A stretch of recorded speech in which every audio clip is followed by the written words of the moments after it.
तो किसान बिल के विरोध में किसानों ने दिल्ली की ओर कूच करने के बाद दिल्ली पुलिस ने किसानों को अस्थायी जेल बनाने के लिए दिल्ली सरकार से 9 स्टेडियम मांगे थे, लेकिन केजरीवाल सरकार ने इसे खारिज कर दिया। जिसको लेकर बीजेपी ने केजरीवाल सरकार के साथ किसानों के आंदोलन पर सवाल खड़े किए। इस बारे में दिल्ली बीजेपी के प्रदेश अध्यक्ष आदेश गुप्ता से बात की हमारे संवाददाता अनिल कुमार सिंह ने। दिल्ली में किसान जिस तरीके से पहुंच रहे थे उसके लिए दिल्ली पुलिस ने दिल्ली सरकार से स्टेडियम मांगे थे जिसको अस्थायी रूप से जेल बना सके किसानों के लिए, लेकिन दिल्ली सरकार ने इससे मना कर दिया। इस बारे में हम बात करेंगे दिल्ली बीजेपी प्रदेश अध्यक्ष आदेश गुप्ता जी से। आदेश जी, दिल्ली पुलिस ने दिल्ली सरकार से स्टेडियम मांगे थे अस्थायी जेल बनाने के लिए, लेकिन उन्होंने मना कर दिया। साथ ही साथ जो किसानों का आंदोलन है उसको उन्होंने जायज़ ठहराया कि किसान अपनी आवाज़ को दिल्ली में आकर बोलना चाहते थे, लेकिन दिल्ली में केंद्र सरकार जो है उसको नहीं आने दे रही किसानों को। आप क्या कहेंगे? देखिए, ये बहुत दुर्भाग्यपूर्ण है कि दिल्ली सरकार कोई भी प्रशासनिक काम है उसमें सहयोग नहीं करती है, और ऐसे समय में जब दिल्ली में कोरोना के केसेस बढ़ रहे हैं तो केंद्र सरकार की भी चिंता है कि बाहर के लोग आएंगे तो कोरोना के केस और बढ़ सकते हैं।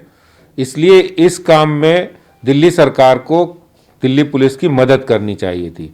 वो खुद कुछ काम नहीं कर पा रहे हैं, और जैसा कि आप कह रहे हैं कि जिस तरह से किसानों की आवाज़ को दबाने की वो बात कर रहे हैं, सबसे ज़्यादा अगर आवाज़ कोई किसानों की दबा रहा है तो वो दिल्ली की सरकार है, दिल्ली के मुख्यमंत्री साहब हैं।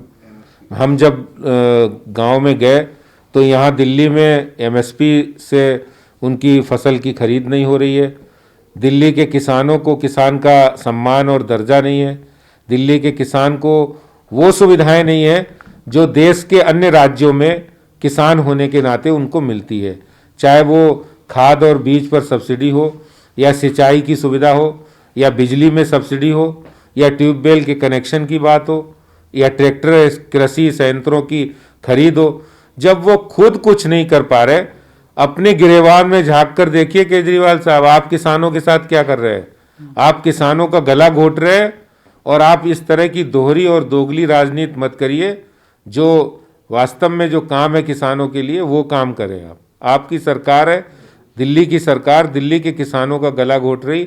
और ये जो किसान आ रहे हैं ना, मुझे तो ऐसा लग रहा है कि इन्होंने कहीं केजरीवाल साहब ने ये तो नहीं कहते हमारे यहाँ पराली से हम खाद बना रहे हैं, हमारे यहाँ खाद बनाने का फार्मूला है, ले जाओ आके, इसलिए हमें लगता है इसलिए तो नहीं आ रहे किसान।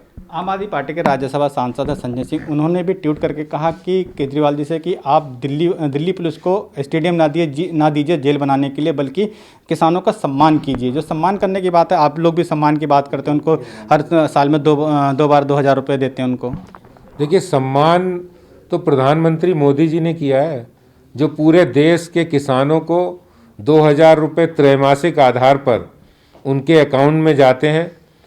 इससे बड़ा किसानों के सम्मान और किसानों के गौरव की बात क्या हो सकती है कि आज़ादी के बाद कोई ऐसा देश का प्रधानमंत्री बनाए जिन्होंने कृषि संशोधन विधेयक लाया, और वो किसान अपनी फसल बेचने के लिए स्वतंत्र है।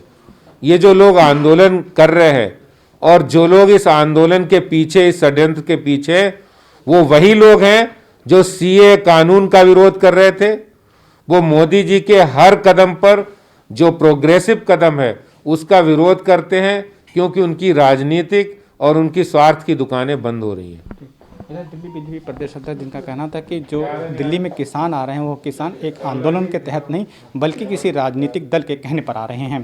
कैमरामैन शूरवीर के साथ अनिल कुमार सिंह, टोटल न्यूज़, दिल्ली।